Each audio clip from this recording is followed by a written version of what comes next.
जय हिंद। अभी हम पढ़ेंगे विधेयक के बारे में, मतलब धन विधेयक और वित्त विधेयक के बारे में।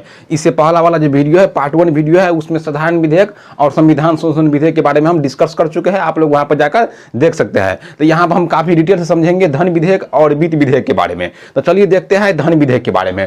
तो धन विधेयक का चर्चा जो है हमारे संविधान के आर्टिकल 110 में है। कितना में है? तो आर्टिकल 110 में जो है संविधान धन विधेयक के बारे में आर्टिकल 110 में दिया हुआ है। आप लेकिन इसका जो प्रावधान होगा, मतलब आर्टिकल धन विधेयक के बारे में जो प्रावधान है वो आर्टिकल 109 में दिया हुआ है। तो क्या प्रावधान है कि मतलब कुछ विशेष प्रावधान है आर्टिकल 109 में। तो पहला बता रहा है कि इसका जो निर्णय करेगा, मतलब कौन कौन सा धन विधेयक होगा, मतलब क्या चीज धन विधेयक होगा, क्या चीज धन विधेयक नहीं होगा, तो उसका निर्णय कौन करेगा? तो उसका निर्णय जो है लोकसभा का जो है वो अध्यक्ष करेगा कि कौन कौन से जो है वो धन विधेयक होगा और कौन कौन से जो है वो धन विधेयक नहीं होगा।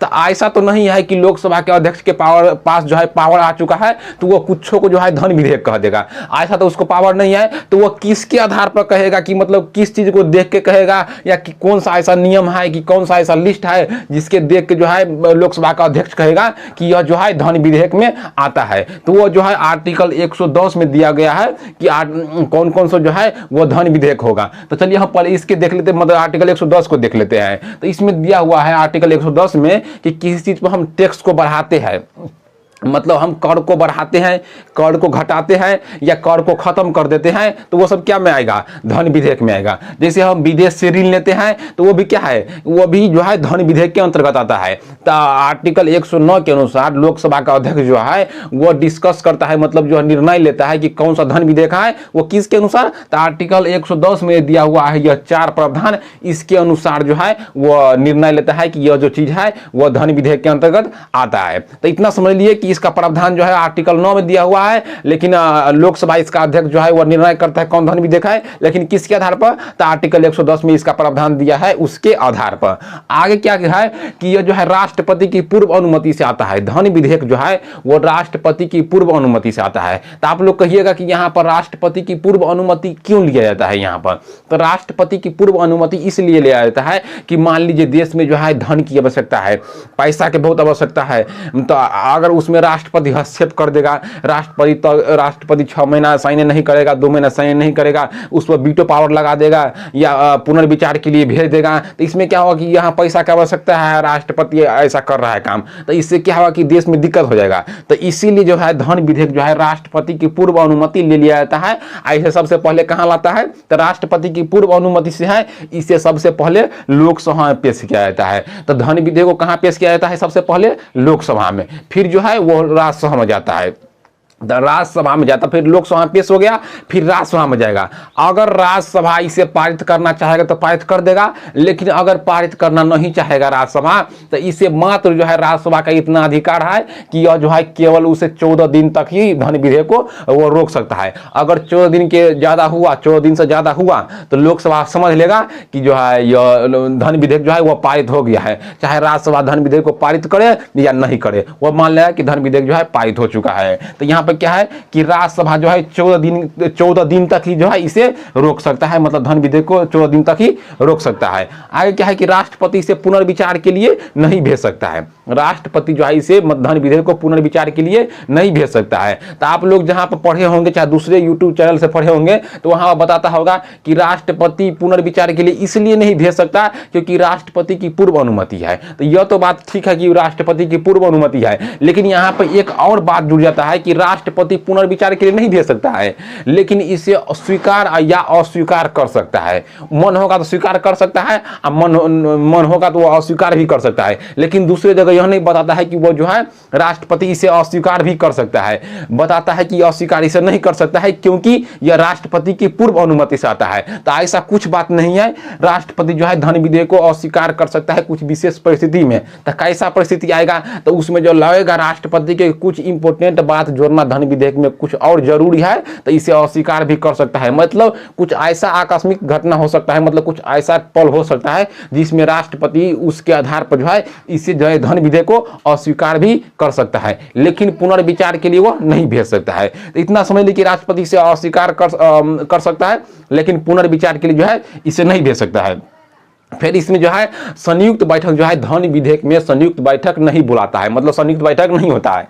तो आप लोग कहिएगा संयुक्त बैठक क्यों नहीं होता है? तो देखिए यहाँ पर धन विधेयक जो है हम आगे देखे थे कि धन विधेयक जो है वो लोकसभा में सर्वप्रथम पेश होता है और राज्यसभा इसे पेश करना चाहेगा या नहीं पेश करना चाहेगा, वो पेश करना चाहे चाहे नहीं चाहे, मतलब नहीं करे, उसे 14 दिन के बाद जो है लोकसभा अपने आप मान लेता है कि यह जो है धन विधेयक पारित हो चुका है। तो मतलब क्या हुआ कि जितना भी पावर है मैक्सिमम लोकसभा के पास है धन विधेयक में। तो जब एक ही आदमी के पास पावर है तो संयुक्त बैठक बुलाने की क्या आवश्यकता है? मतलब जो दोनों आदमी के पास सेम पावर रहेगा तब न दोनों आदमी को, मतलब दोनों लोकसभा और राज्यसभा को जो है राष्ट्रपति संयुक्त अधिवेशन बुला करके जो है मतलब संयुक्त बैठक बुला करके और उसे साधारण बहुमत से जो है किसी विधेयक को पारित करता है। जैसे हम देखे थे पिछला वीडियो साधारण विधेयक में, तो ऐसा तो यहाँ पर नहीं है, किसी एक के पास पावर है मतलब लोकसभा के पास पावर है तो संयुक्त बैठक बुलाने की कोई आवश्यकता नहीं है। लेकिन यहाँ पर देखिए हम दोनों को यहाँ पर आप लोग को याद करा के भेजेंगे, मतलब पूरा याद करा के और समझा के अच्छे से भेजेंगे। अगर डाउट हो रहा है तो कमेंट में जरूर आप लोग मतलब इस क्वेश्चन पूछ सकते हैं। तो ये हो गया धन विधेयक। लेकिन कुछ इसमें इंपॉर्टेंट बात है कि कुछ ऐसा बात है जो मतलब कुछ ऐसा बात है जो धन से रिलेटेड है लेकिन वो धन विधेयक नहीं है, क्योंकि यह जो है क्वेश्चन पूछा जा चुका है। देखिए यहाँ पर स्थानीय जुर्माना है, तो जुर्माना क्या है कि धन से रिलेटेड है, लेकिन यह जो क्या है कि धन विधेयक नहीं है, अब बाद में है। जैसे हो गया लाइसेंस, तो लाइसेंस जो पैसा आता है वो भी क्या है धन विधेयक के अंतर्गत आना चाहिए, लेकिन यह भी धन विधेयक नहीं है। जैसे जुर्माना लगता है तो जुर्माना से भी पैसा का रिलेटेड है, मतलब धन से रिलेटेड है, ये भी करता है, लेकिन यह भी क्या है कि धन विधेयक नहीं है। तो इतना समझ लीजिए कि अब बाद में धन विधेयक समझ लिए। अब हम समझते हैं यहाँ पर वित्त विधेयक। तो वित्त विधेयक का चर्चा जो है वो आर्टिकल 117 में दिया हुआ है 117 में। इसे हम दो कैटेगरी में बांट के पढ़ते हैं, फाइनेंशियल बिल 1 और फाइनेंशियल बिल 2, मतलब वित्त विधेयक 1 और वित्त विधेयक 2। तो इसे हम काफी डिटेल में रिलेट करके समझेंगे और फिर दोनों को हम रिलेट करके याद भी कर लेंगे। देखिए तो यहाँ पर राष्ट्रपति की पूर्व अनुमति से आता है। फाइनेंस बिल 1 मतलब वित्त विधेयक 1 भी जो है राष्ट्रपति की पूर्व अनुमति से आता है, यह भी जो है लोकसभा में पारित होता है। तो यहाँ से हमें पता लग जाता है कि दो जो चीज है वो मिल रहा है कहाँ से, हमें धन विधेयक से मिल रहा है। ऐसे धन विधेयक भी ही राष्ट्रपति की पूर्व अनुमति से आता है और यह भी जो है लोकसभा में पारित होता है। तो वित्त विधेयक 1 का दो जो बात है हमें धन विधेयक से मिल रहा है। आगे का दो बात हम देखते हैं कि यह जो है राज्यसभा मतलब राज्यसभा धन वित्त विधेयक 1 को जो है अस्वीकार कर सकता है, लेकिन धन विधेयक में जो है अस्वीकार नहीं कर सकता है। संयुक्त अधिवेशन जो है इसमें वित्त विधेयक 1 में जो है बुला सकता है, लेकिन धन विधेयक में जो है संयुक्त अधिवेशन मतलब संयुक्त बैठक जो है नहीं बुला सकता है। तो दो तो बात हमें धन विधेयक से मिल रहा है, दो बात मतलब राष्ट्रपति की पूर्व अनुमति यह लोकसभा पारित होगा। लेकिन दो बात जो है आप पिछला वीडियो जाकर देखिएगा वहां से मिल रहा है कि इसमें संयुक्त अधिवेशन भी होगा, ऐसे राज्यसभा अस्वीकार भी कर सकता है। तो दो बात हमें मिल रहा है साधारण विधेयक के तरह और दो बात मिल रहा है हमें धन विधेयक के तरह। तो हम ऐसा कह सकते हैं कि वित्त विधेयक 1 जो है वह धन विधेयक और साधारण विधेयक का मेल है। अब हम समझते हैं कि वित्त विधेयक 2 इसमें क्या है, तो जितना भी बात इसमें है उतना भी सेम बात वही है, लेकिन यहाँ पर एक ही काफी डिफरेंट है, मतलब एक ही चीज डिफरेंट है कि यहाँ पर जो है धन विधेयक मतलब वित्त विधेयक 1 जो है वो लोकसभा में पारित होगा और वित्त विधेयक 2 जो है वह किसी भी सदन में पारित होगा साधारण बहुमत से। तो यह जो है केवल लोकसभा में पारित होगा, यह जो है वो किसी सदन में पारित हो जाएगा साधारण बहुमत से। तो इतना हम समझ लिए, लेकिन इतना से काम नहीं चलने वाला है। जितना हम अभी पढ़े हैं उतना आप लोगों को दिमाग में छप जाना चाहिए, मतलब यहाँ से याद करके समझ करके जाना चाहिए, क्योंकि YouTube पर बहुत ही सारा वीडियो है, वीडियो देखने से काम नहीं चलेगा।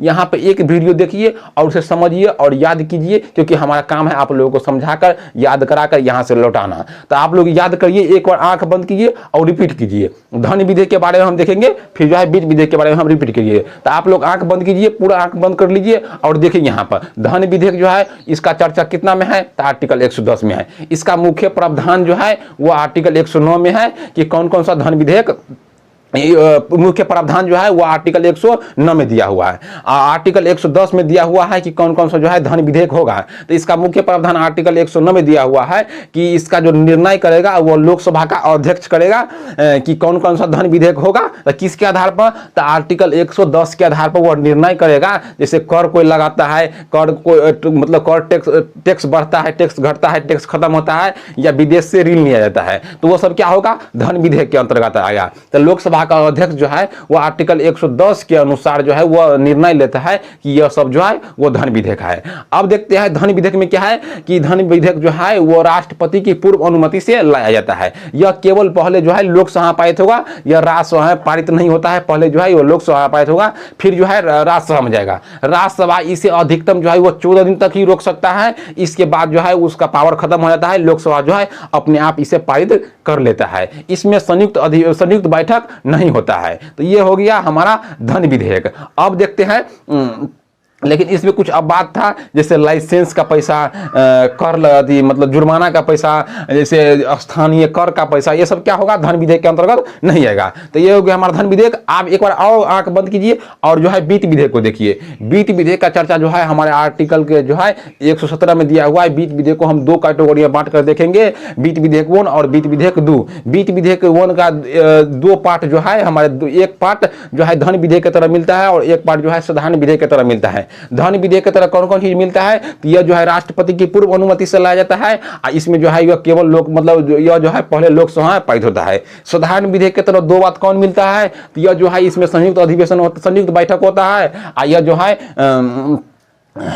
जो है और राज्यसभा इसे अस्वीकार मतलब कर सकता है, राज्यसभा इसे अस्वीकार कर सकता है। वित्त विधेयक 2 में क्या है, तो जितना बात इसमें है उतना बात जो है इसमें भी है। लेकिन इसमें क्या है, वित्त विधेयक 1 में क्या है कि यह जो है इसमें यह जो है केवल लोकसभा पहले पारित होता है। लेकिन वित्त विधेयक 2 जो है वो किसी भी सदन में जो है लोकसभा हो चाहे राज्यसभा हो, दोनों में जो है वह किसी भी सदन में साधारण बहुमत से जो है इसे पारित कर सकते हैं। तो इतना हम समझ लिए। एक बार जो है आप लोग फिर से दोहरा करके जो आंख बंद करके दोनों को मर्ज करके देखिए। तब तक जो है आप लोग इसे स्क्रीनशॉट ले लीजिए, स्क्रीनशॉट आप लोग एक बार ले लीजिए इसे। आई होप आप लोग स्क्रीनशॉट ले लिए होंगे। तो इसके बाद जो है हम नेक्स्ट वीडियो देखेंगे। तो इतना के लिए थैंक यू। अगर आप लोगों को कुछ प्रॉब्लम हो रहा है तो कमेंट में जरूर क्वेश्चन लिखिए। तो thank you for watching this video.